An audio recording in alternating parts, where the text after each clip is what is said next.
ഇന്നും തരൂർ തന്നെയായിരുന്നു താരം. തന്റെ നിലപാടിൽ ഉറച്ചു നിൽക്കുകയാണെന്നാണ് തരൂർ ആവർത്തിച്ചു പറയുന്നത്. സർക്കാർ പ്രശംസയിൽ നിലപാടിൽ ഉറച്ച് ശശി തരൂർ. വികസനത്തിന് വേണ്ടി ആര് പ്രവർത്തിച്ചാലും അതിനെ അംഗീകരിക്കണം.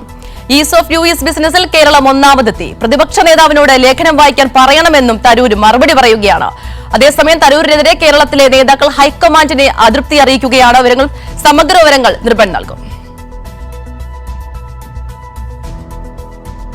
ഒരു പ്രമുഖനായ നേതാവ്, പ്രത്യേകിച്ച് രാജ്യത്ത് തന്നെ വലിയ തരത്തിൽ കാര്യങ്ങൾ വിലയിരുത്തുന്ന ശശി തരൂരിനെ പോലെയുള്ള ഒരു നേതാവ് കേരളത്തിന്റെ വ്യവസായ സൗഹൃദ അന്തരീക്ഷത്തെ പ്രകീർത്തിച്ചു എന്ന് മാത്രമല്ല, അദ്ദേഹം ഡേറ്റകൾ, കണക്കുകൾ നിരത്തിയാണ് ഇത് ലേഖനത്തിൽ പ്രതിപാദിച്ചത്. ഇതുമായി ഉണ്ടായ വിവാദങ്ങളിൽ അദ്ദേഹത്തിന്റെ നിലപാടിൽ ഇപ്പോഴും ഉറച്ചു നിൽക്കുന്നു എന്നതാണ് കേരളത്തിലെ പ്രതിപക്ഷത്തെ വലയ്ക്കുന്നത്. കാരണം ഏത് തരത്തിലാണോ പ്രതിപക്ഷം സർക്കാരിനെ അറ്റാക്ക് ചെയ്തുകൊണ്ടിരുന്നത്, വ്യവസായ മുരടിപ്പുള്ള സംസ്ഥാനമാണ്, അത്തരത്തിൽ വലിയ പ്രചരണം വ്യവസായ വകുപ്പിനെതിരെയും സംസ്ഥാന സർക്കാരിനെതിരെയും പ്രതിപക്ഷം തുടർച്ചയായി നടത്തിക്കൊണ്ടിരുന്നു.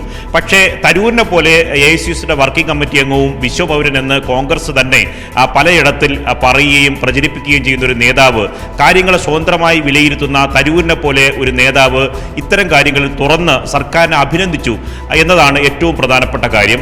അത് തരൂര് ഇന്ന് നേതാക്കളെല്ലാം തരൂരിനെതിരെ രംഗത്ത് എത്തിയിട്ടും തരൂര് ആ നിലപാടിൽ ഇന്ന് ഉറച്ചു നിന്നു എന്ന് മാത്രമല്ല, താൻ വ്യക്തമായ കണക്കുകൾ, ആധികാരികമായ രേഖയുടെ അടിസ്ഥാനത്തിലാണ് പ്രതികരിച്ചത് എന്ന് ആവർത്തിച്ച് വ്യക്തമാക്കുകയും ചെയ്തു. എല്ലാ പാർട്ടികളും ഈ കാര്യത്തിൽ ഒരേ ഒറ്റക്കെട്ടായിട്ട് നിൽക്കണം. അത് ആര് ഭരിക്കുകയാണെങ്കിലും നമ്മൾക്ക് കേരളത്തിന് ഇതാണ് ആവശ്യം. ഓൺട്രപ്രണർഷിപ്പ് അത്യാവശ്യമാണ്, ഈ സംസ്ഥാനത്തിൽ ഇൻവെസ്റ്റ്മെന്റ് അത്യാവശ്യമാണ്, വികസനം അത്യാവശ്യമാണ്. ഇത് ഞാൻ കുറേ വർഷങ്ങളായി പറയുന്ന ഒരു കാര്യത്തിൽ എനിക്ക് ഒരു മാറ്റവുമില്ല.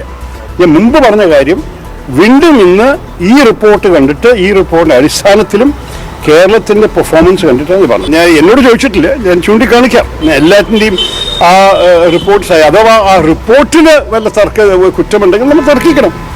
ഞാൻ ഈ ഗ്ലോബൽ സ്റ്റാർട്ടപ്പ് ഇക്കോസിസ്റ്റം പോലെ ലോകത്തിൻ്റെ എല്ലാ രാജ്യങ്ങളും എല്ലാ സംസ്ഥാനത്തിൻ്റെയും ഒരു റിപ്പോർട്ടാണ്.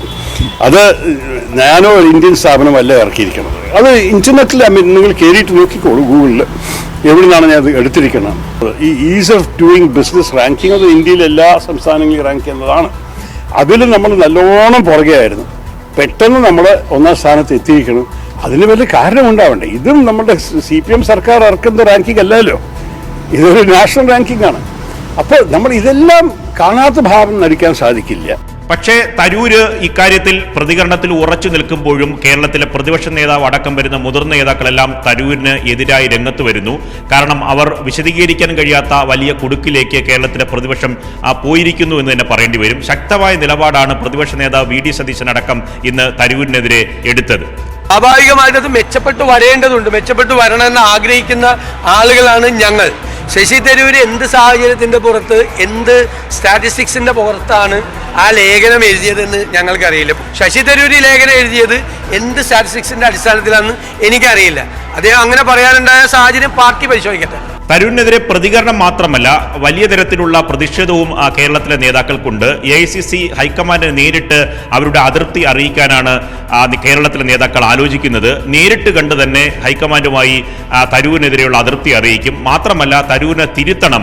കാരണം തദ്ദേശ തെരഞ്ഞെടുപ്പ് വരികയാണ്, നിയമസഭാ തെരഞ്ഞെടുപ്പിലേക്ക് പോകുന്നു. അപ്പോൾ കേരളത്തിൽ സർക്കാരിന് അനുകൂലമായി തരൂരിനെ പോലൊരു നേതാവ് പറയുന്നത് തെരഞ്ഞെടുപ്പിലടക്കം തിരിച്ചടിയാവും. മാത്രമല്ല, അണികളെയും പ്രവർത്തകരെയും എങ്ങനെ ഇക്കാര്യങ്ങളിൽ ബോധ്യപ്പെടുത്തും എന്നതാണ് നേതാക്കളെ വലയ്ക്കുന്നത്. അതുകൊണ്ട് വരും ദിവസങ്ങളിൽ ഹൈക്കമാൻഡ് ഇത് സംബന്ധിച്ച് എന്ത് നിലപാടെടുക്കുമെന്ന് കാത്തിരുന്ന് കാണേണ്ടതാണ്. തരൂരിനെ പോലെ ഒരാളിനെ അങ്ങനെ താക്കീത് ചെയ്ത് ഒതുക്കാനൊന്നും ഹൈക്കമാൻഡിന് കഴിവെന്ന് തോന്നുന്നില്ല.